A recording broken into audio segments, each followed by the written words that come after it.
Citizens of the internet showing their non-fondness for the new trailer for the Death Wish remake featuring Bruce Willis. Reince Priebus getting the outs at the White House while John Kelly getting the shot in for the chief of staff position. And a cute little calf in Texas that was born with a face just like rocker Gene Simmons, or at least the demon character he plays in Kiss. Those three stories did not make the top 10 for this week, along with some other great things that happened. So which really, really, really great stories were the tops of the week? We'll talk about those in just a moment here on the Weekly Wrap-Up Podcast for the week that's ending August 5th, 2017.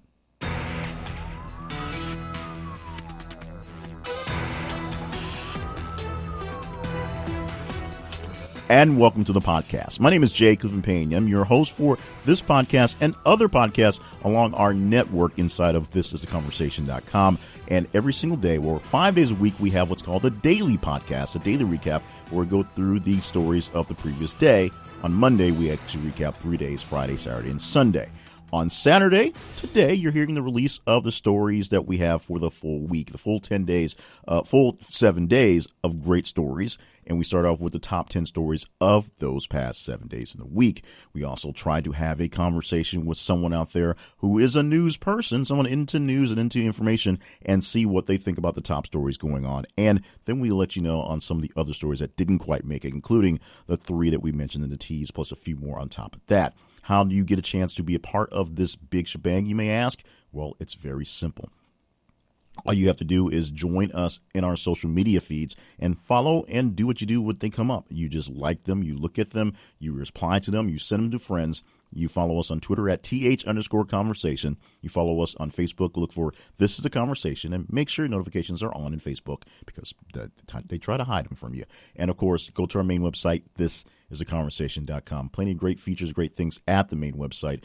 More on that in just a bit. Right now, let's get into the top 10 for the week. David Letterman style in reverse order from 10 to 1. These are the most replied to, most responded to, most liked, most Facebook, most whatever stories you want to call it, the most reacted to stories for the full week.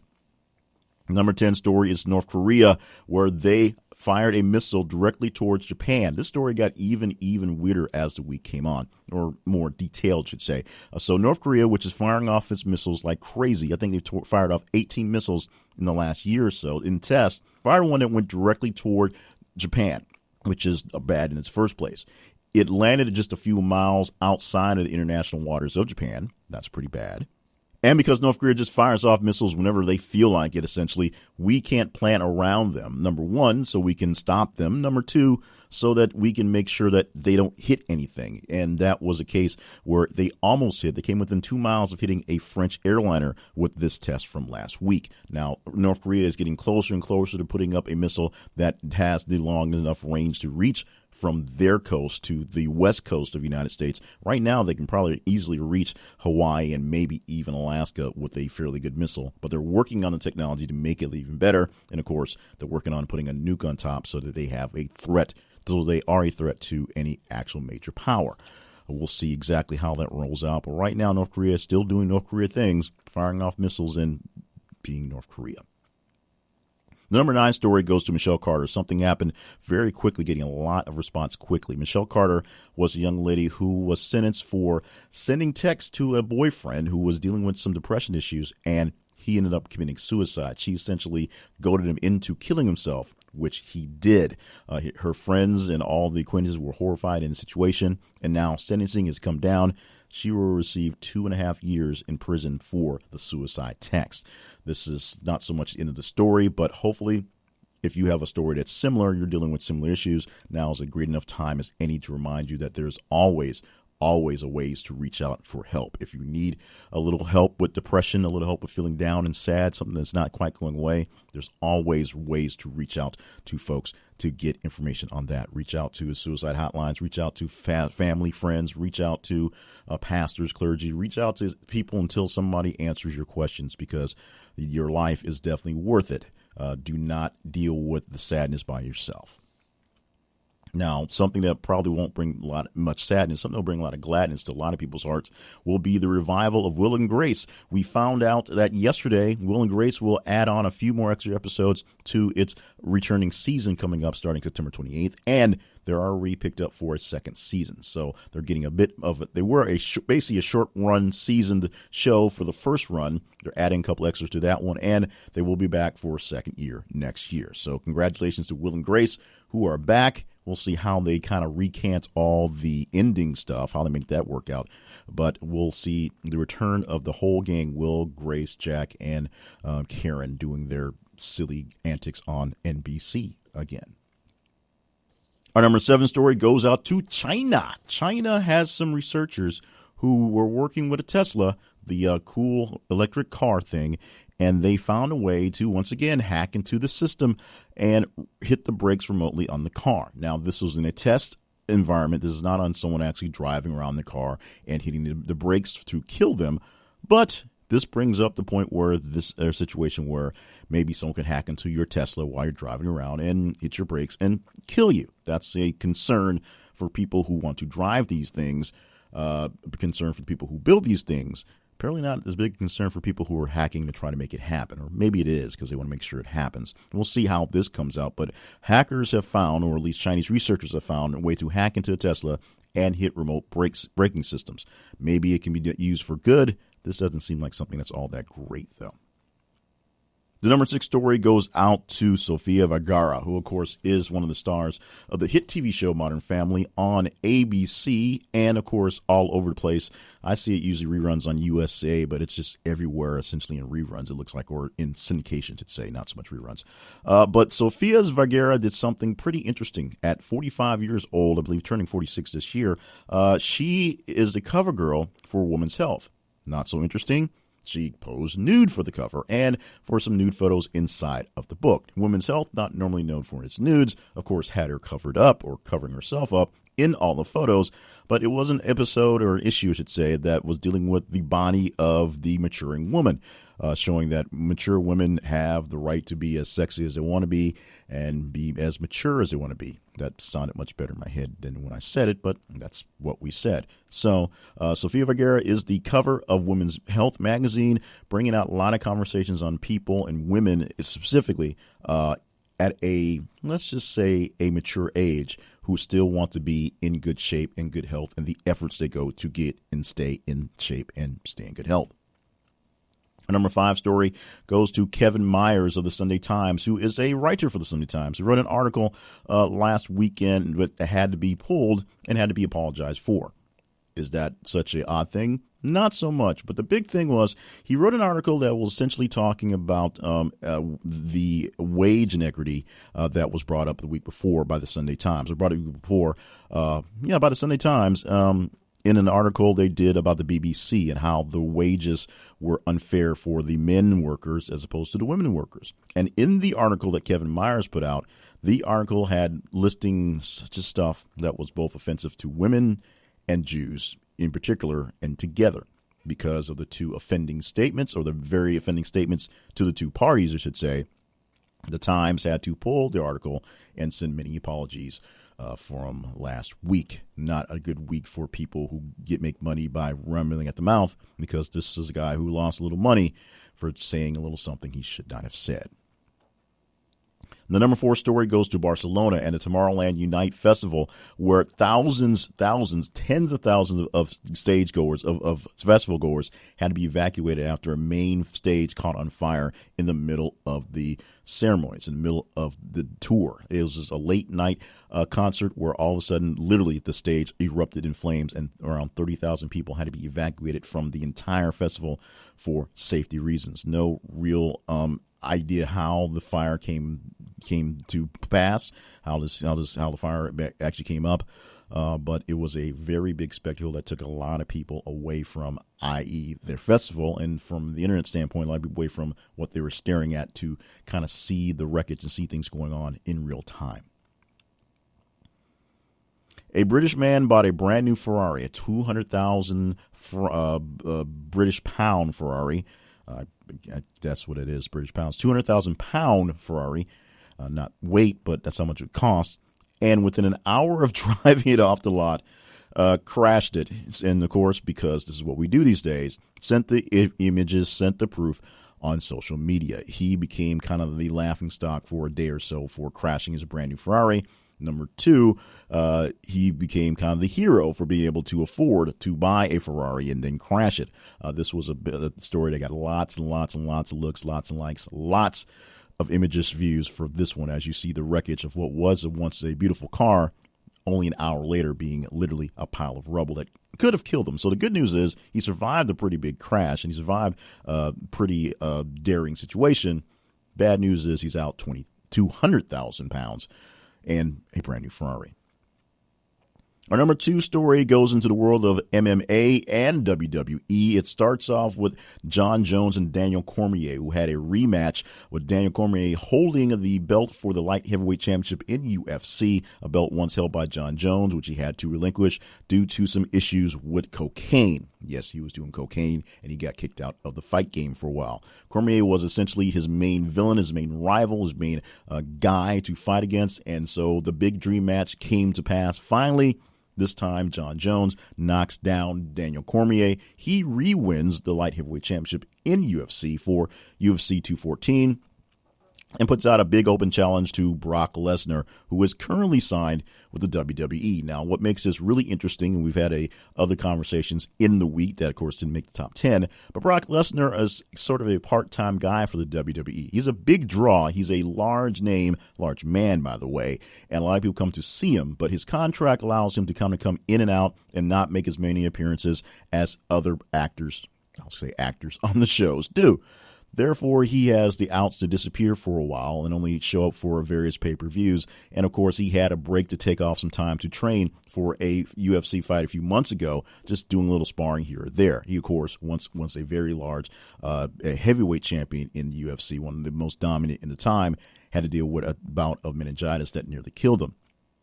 So Jon Jones is speaking some trash towards Brock Lesnar. Brock Lesnar spoke some trash back, and it looks like there's a storyline being played out in the WWE to allow Brock Lesnar to disappear for a while, maybe to fight Jon Jones. That would be pretty big money for UFC fans and just fight fans in general. We'll see if that one happens. And the biggest story of the week, the most responded to story of the week by Bleeps and Bounds, it's a sad one. We have the story where one person died and one person was listed as missing after an explosion and a partial building collapse at a Minneapolis school. Now, the school had a gas leak that caused an explosion that had the building collapse inside itself. An administrative person was killed in the blast. A worker who was listed as someone in the support staff was missing for a while. Don't have the updates on that. I believe he was actually not found. But the firefighters and various first responders spent essentially a day trying to keep the building from completely collapsing. They were able to do that and keep the building from falling on itself. And now structural people are trying to make sure the building is structurally sound or at least taken care of to be fixed. 10 other people were actually hurt seriously in the incident, but no other fatalities, no other serious incidents other than the dead and the one missing person that were listed in the main story. And those are your top 10 stories for the week. We thank you so much for joining us in all the conversations and making those things happen. Of course, as we say often, all you have to do is follow us on social media and interact with the stories as they come by to let us know which ones are the real big ones. And we are on social media for Twitter, @_conversation, Facebook, This Is The Conversation, and we have our main home on our main website at thisistheconversation.com. Coming up in just a bit, we're going to talk the brackets, do the news game with my friend Ron Mack, the hip optimist, who will give he's a pretty interesting guy with some pretty interesting ideas, and we will see exactly what he will say about a very diverse group of stories we have in this top 10 for this week. That's coming up in just a bit here from thisistheconversation.com.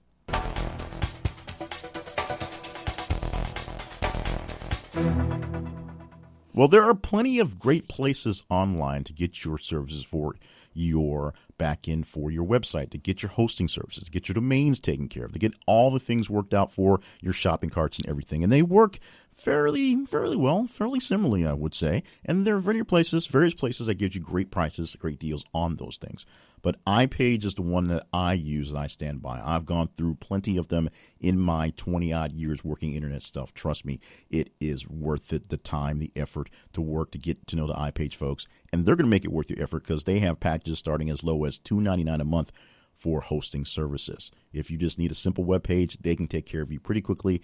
And trust me, their customer support is as great as any of the other ones. You've heard horror stories about other places and their customer support service.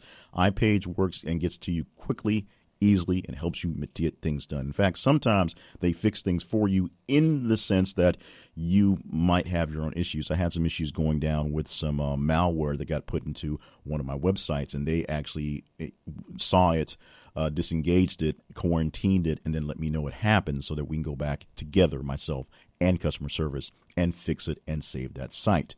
They're not miracle workers. They're just good folks trying to make a good living, and they're giving you a great chance to get your thing in at the same time. $1.99 a month for service hosting. That's at one of the lowest prices in the business. So if you're having a bit of frustration with your host provider, which your host provider is probably great, but just in case they're not, or if you're looking for a brand new place to put up a brand new website, give iPage a try. I swear by them for all my sites, and I believe once you check them out, you'll love them too. Check out our website, thisisaconversation.com/iPage, for a great deal, including a deal to get this site, your website, your whole shebang up on the internet and host it and run and taken care of by great people for just $2. Yes, $1.99 per month. Check out for that deal and other great deals they have for larger, more expansive projects from iPage. Thisisaconversation.com/iPage.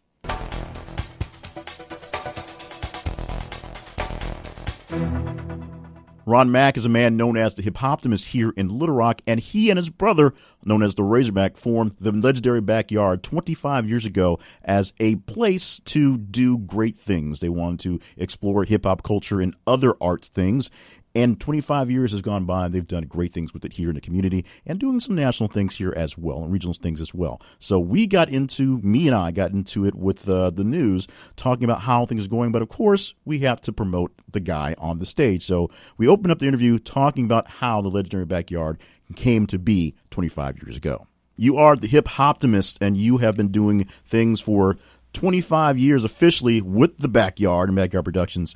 Tell us how the Backyard became to be.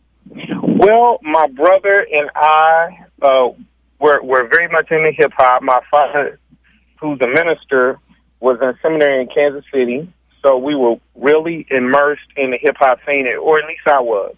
First as a graffiti artist, then as a turntablist or DJ, then as a break dancer, and lastly as an MC. So I experienced and matriculated through all the elements of hip-hop and was really immersed into that hip-hop culture as a youth in Kansas City. Now, 25 years you've been doing this officially with the Backyard and Backyard Productions.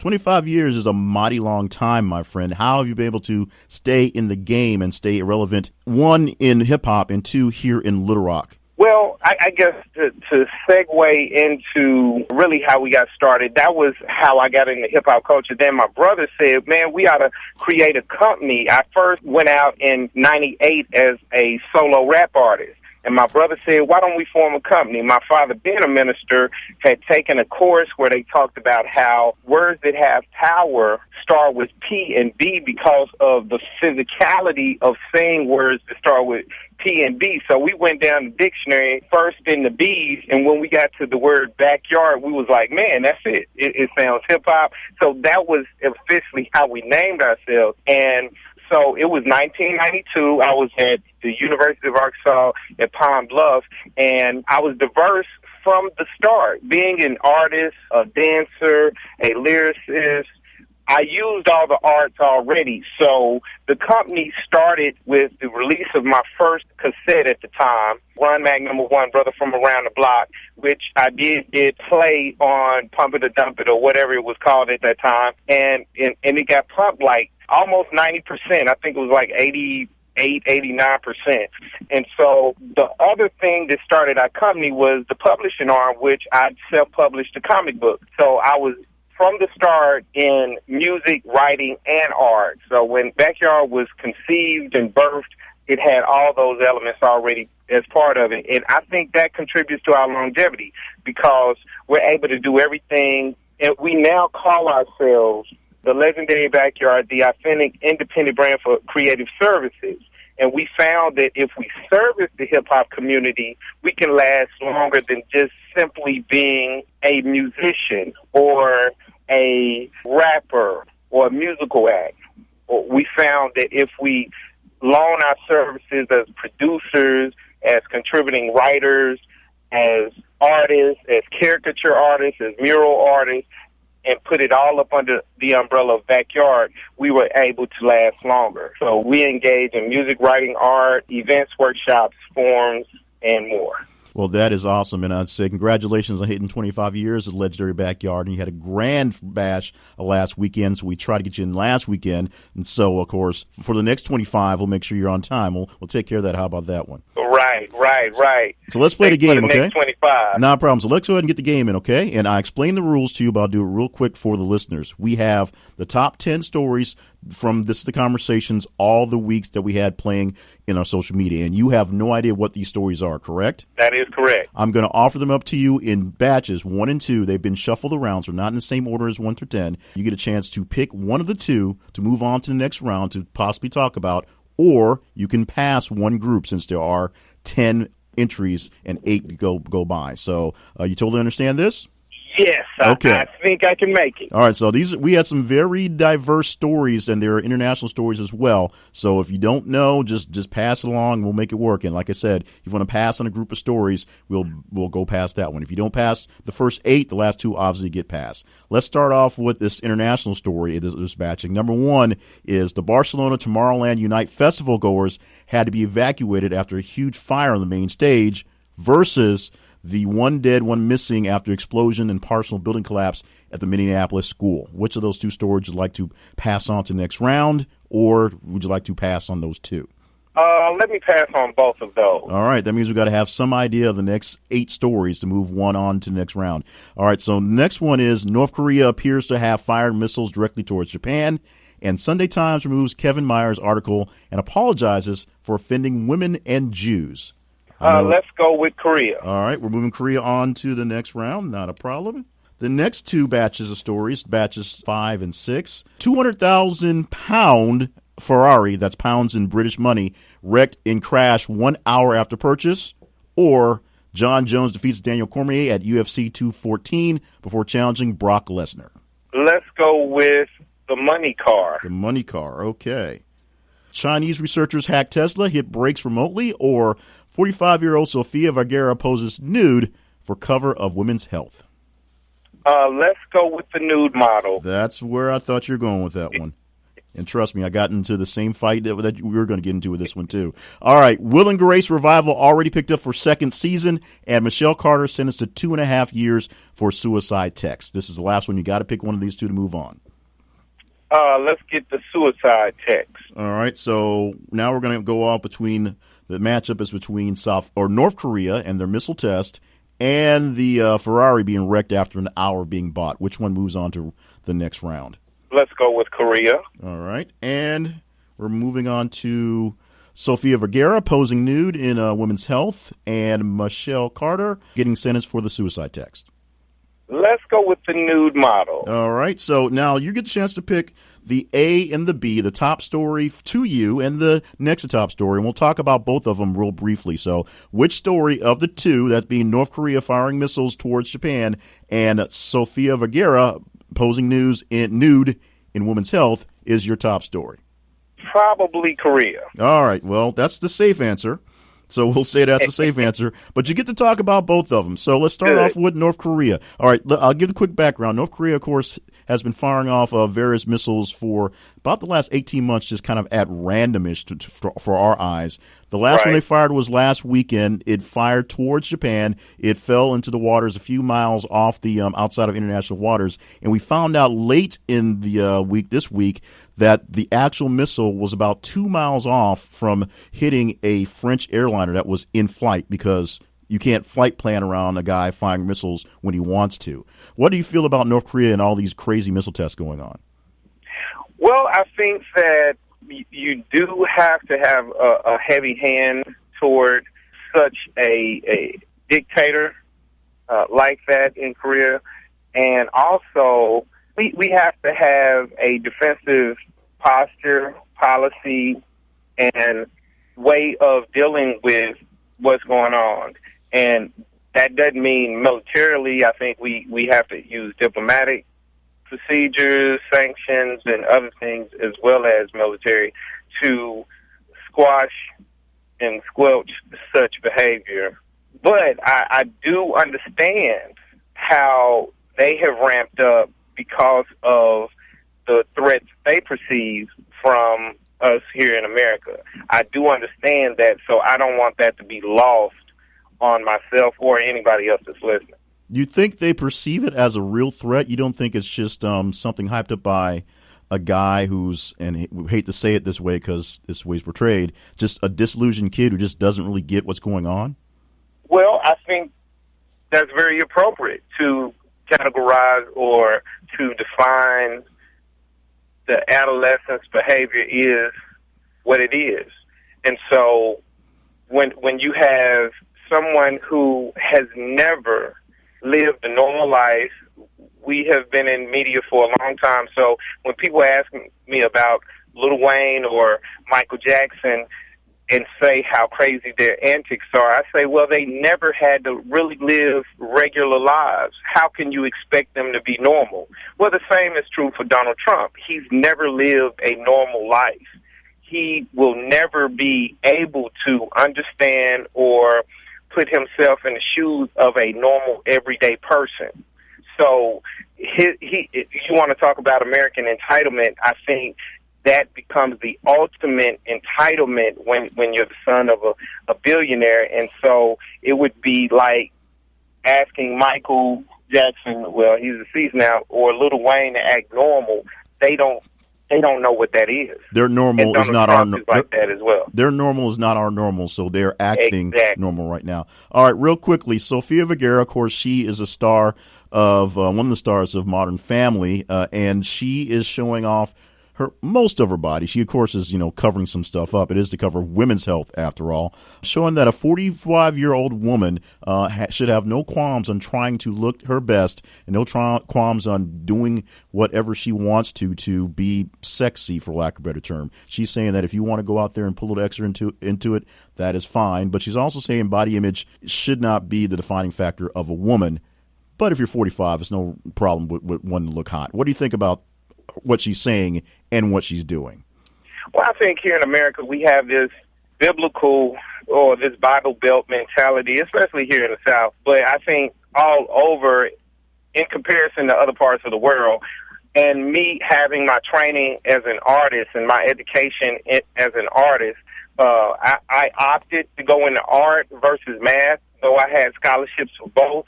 I opted to go into art so that I could do figure drawing class versus crunching numbers. So the type of figures that I wanted to calculate were naked women. And so with that being the case, my mindset is that this is something that we have to deal with. I think it's more about our American collective conscience that has a problem with nudity versus the act that she did. I think how we perceive it as being something negative or nasty or, I don't know, something that's just not appropriate, I think is more the problem than, where it really is. It's not the perceived problem we think it is. I just want you to know, when I brought up the article, when I was posting it, my wife, first thing she asked was, so why do you care? And of course, the conversation pretty much ended at that point right there. But right. But it was a pretty important story and a lot of reaction inside of our conversation chat this week. So a lot of people thought it was pretty interesting, and that's a very interesting take for it. Thank you so much for giving us that. I appreciate that.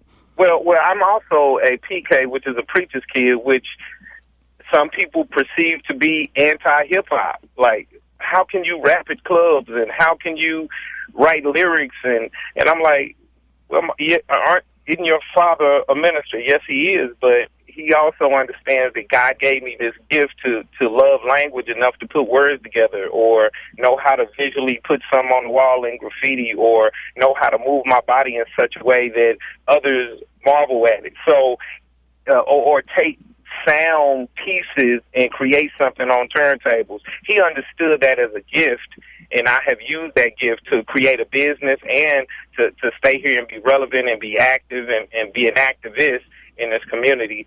So I think that perception of this whole biblical thing, and then it's sort of this thing, nature versus nurture, where naturally men are attracted to women.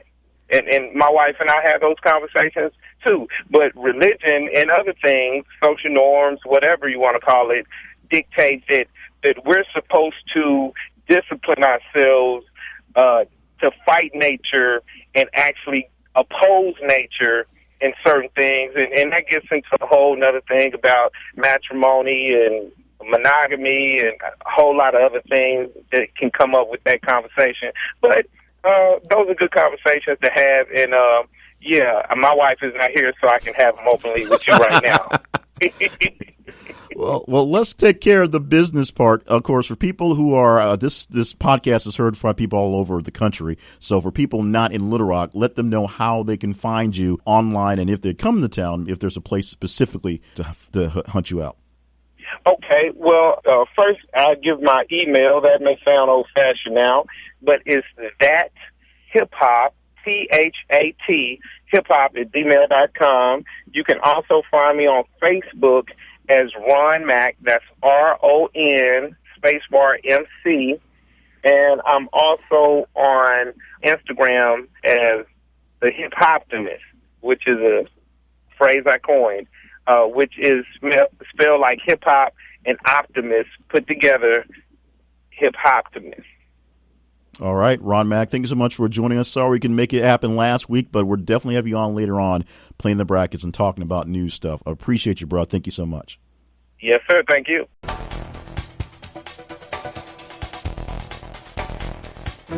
Once again, we thank Ron Mack, the hip-hoptimist, for being on the air with us here in the podcast. That one didn't quite go as expected for the talking part, the actual talk about the stories. But he is very much a man of his own thoughts, a man of his own ideas. But oddly enough, this game went very easily. So I guess after a couple of weeks, this bracket thing sort of makes sense. Thank you so much for listening to that. And if you want more about Ron Mack, we'll have his information in the show notes for this podcast. If you can't find this podcast from whatever pod you got it from, your podcatcher didn't quite gather all the notes directly, stop by the website, thisisaconversation.com, and search for podcast and look for the one for this date, the weekly wrap-up podcast for August the 5th, 2017. We've worked through the top 10. Now go through some other thans, the ones that are still pretty important but didn't quite make it into the top 10 based on sometimes timing, sometimes not great importance, and some stories just aren't going to rank very high, but we think they're pretty cool, by the way. Let's start off from the number 11 story, the one that barely missed it into the top 10, missed it by about 6 interactions, actually. That infamy goes to Bruce Willis, who also did something infamous over the past couple of months, and now it is showing up on the interwebs. It is Death Wish. It is a remake of the classic series done by Charles Bronson, who may not look like an action hero, but he carried a big gun and killed a lot of folks, and people loved it in the 80s. I loved it. Of course, I was like 12. Now they're redoing it with a new 2017 kind of vision into it. And the trailer was, for lack of a better word. And many people across the internet saw that, were thinking, wow, what's up with Death Wish? Saw it trending, saw the trailer and thought, wow, what's up with Death Wish? Not many people happy with the trailer. We'll see if they'll have massive reshoots like they're doing for Justice League to fix something, because I've not heard anything about any test screenings at the moment. Killing two birds with one stone, should say. Reince Priebus was pushed out of the White House as a chief of staff job. This came, of course, with the Anthony Scaramucci hiring for the communications director after a couple days of Scaramucci being Scaramucci. Reince Priebus steps down and gives some very good applause for the team in the White House. He plays for the team, or he plays well with the team, and doesn't throw anybody under the bus, unlike his boss did often. So a few days later, we get the announcement of a new chief of staff. His name is John Kelly. John Kelly, who was the head of Homeland Security up until a couple of days ago, was announced over the weekend that he'd take over a job on Monday.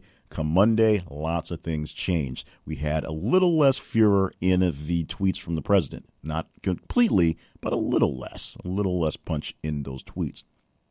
We also had the how can you say it? The firing of Anthony Scaramucci, because essentially John Kelly thought he was a liability and Donald Trump thought he was grandstanding, trying to be bigger than Trump, which is the real crime there. So for Scaramucci, which makes the whole story really, really sad and tragic, in a span of 10 days, he leaves a job, a firm in New York. He basically has to divest himself of this thing to go work for the government. That's how most people do it when you're not the actual president. Because of that, he's out basically $7 million out the bat because he had to drop this job. He took this government job, which could have been a cool job, but in the process of the time, his wife files for divorce. They apparently hadn't been doing so well for a while. The kicker is she's also 9 months pregnant and has a baby 2 weeks premature, who Reince Priebus, who Anthony Scaramucci doesn't get a chance to see born, A, because he's arguing with his wife, who just filed for divorce, and B, he's traveling with the president at the time. Okay, no big deal. And then he gets fired from the job he took over that was a pay cut from his big job. So if you want to have cries for Anthony Scaramucci, by all means do. But many people aren't too sad about Scaramucci in his very short tenure, although he does get some spots in the history books for being in the job.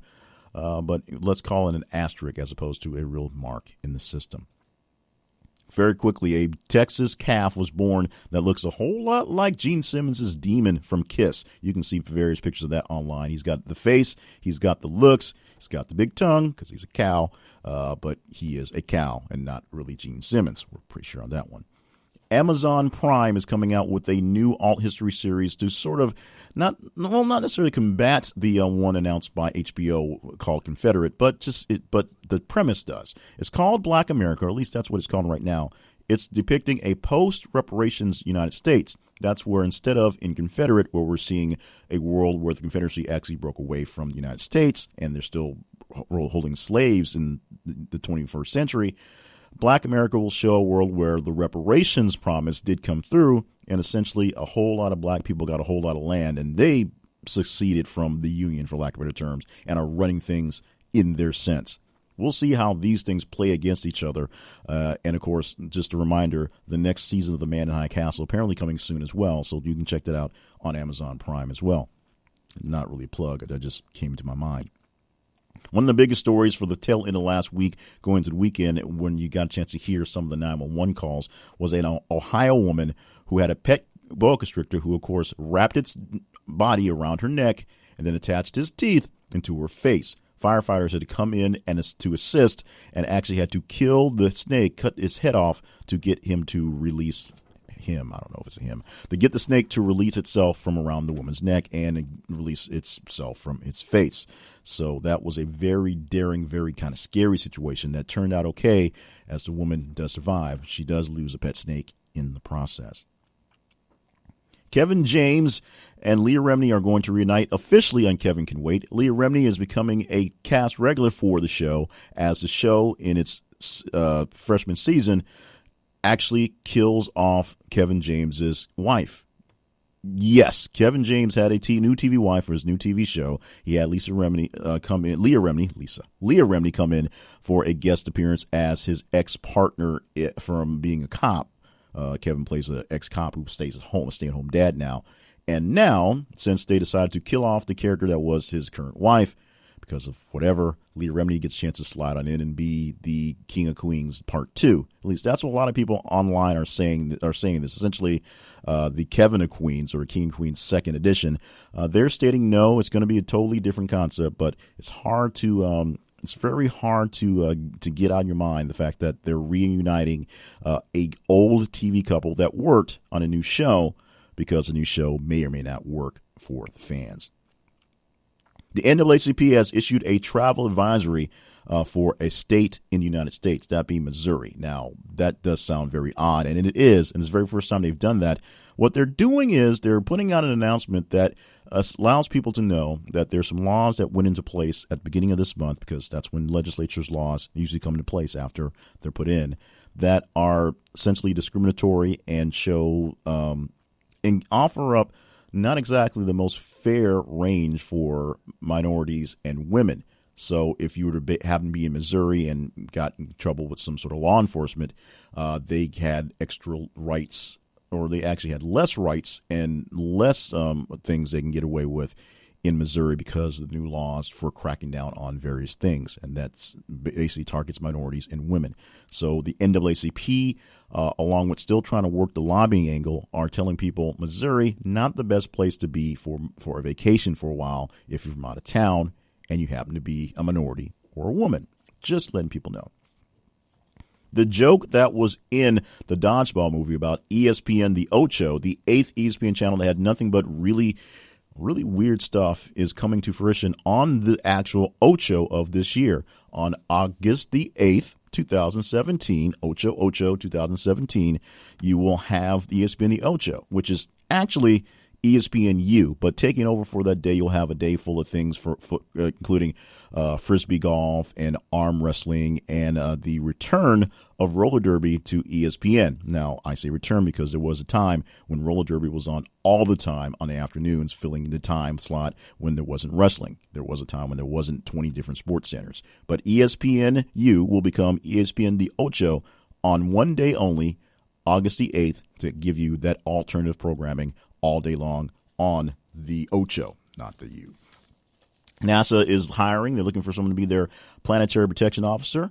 What does that mean? Not exactly sure, but it's more science-y than alien fighting. They've told us that much so far. We also know that Steve Bartman received a ring, a big fat one from the Chicago Cubs as they won the 2016 World Series. So they have minute fences with the other GOAT, not including the actual GOAT they got placed a curse on the Cubs, but Steve Bartman, who many people believe cost the Cubs the last chance for a World Series.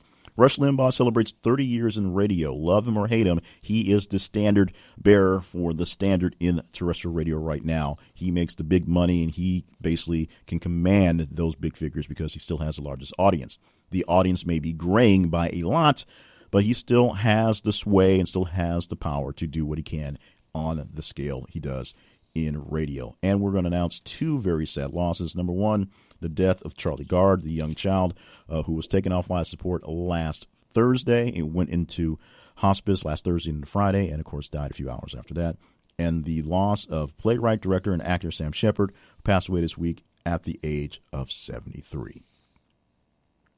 And those are the other thans, the stories that didn't quite make top 10 issues, but were pretty cool, pretty interesting, and pretty hot topics for the week that we thought we should talk about on The Conversation. And as we say often, because we want you to remember, you can be a part of the conversation by simply following us on social media, something you're already doing, and interacting to the stories that they happen as they come through. As you see them in the feed, like them, share them, retweet them, respond to them.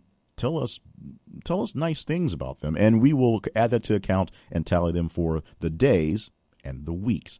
So it's that simple. Facebook, This is the Conversation. Twitter, th_conversation. Our main website is thisistheconversation.com. We want to thank our sponsor, our main sponsor for this week, iPage, the places where I host all my websites. And if you want to help us out with this website and other projects, go to thisistheconversation.com/iPage and see if they can help you out getting your website up for as little as $1.99 a month. Plus, we have other great sponsors who help take care of us as well. So check them out all over. And, of course, the biggest thing you can do is share, because sharing is caring. Share the podcast and our conversations online with a couple folks, just, a couple friends, maybe a few enemies, and some random strangers as you see them walking by the street. Make sure you subscribe to the podcast so that you don't miss out an episode, and you respond to it by rating and reviewing it so that other people can see how awesome that we are. You do think we're awesome, right? That's what we're shooting for. For more information on my other projects, and there are plenty of them, check out my main website, jclevelandpayne.net. And, of course, thank you Thank you for being just awesome people, knowing that you love to talk about great, diverse, and sometimes a little odd subjects. You are really into having real conversations and not getting stuck on what the mainstream media is pushing as the actual straight up news. Because it's not that they're not pushing news. They're doing a great job of following the leads. But sometimes they get stuck on the same story for literally hours, and it becomes not so much breaking news, but breaking your mind that they're still stuck on that story news. So thank you so much for joining us to talk about and chatter with and all other things otherwise missed out on the news cycle, including that story about the calf that looked like Gene Simmons. We had some pictures on some stories, but a lot of people were really freaked out by that thing. Trust me, it's a little weird. We're glad you're with us here. Be with us again on Monday when we'll recap Friday, Saturday, and Sunday's daily recap, and of course all week long recapping the stories of the day. And then back again 7 days from now to tell you which stories of the past week are in the top 10, which ones you interacted with, which ones you loved the most, which ones you told us were the most important ones. We'll talk about those and bunches more as we wrap up the week in the weekly wrap-up podcast coming up next Saturday. Thank you for being with us here. We'll join you for more from This Is a Conversation in the future.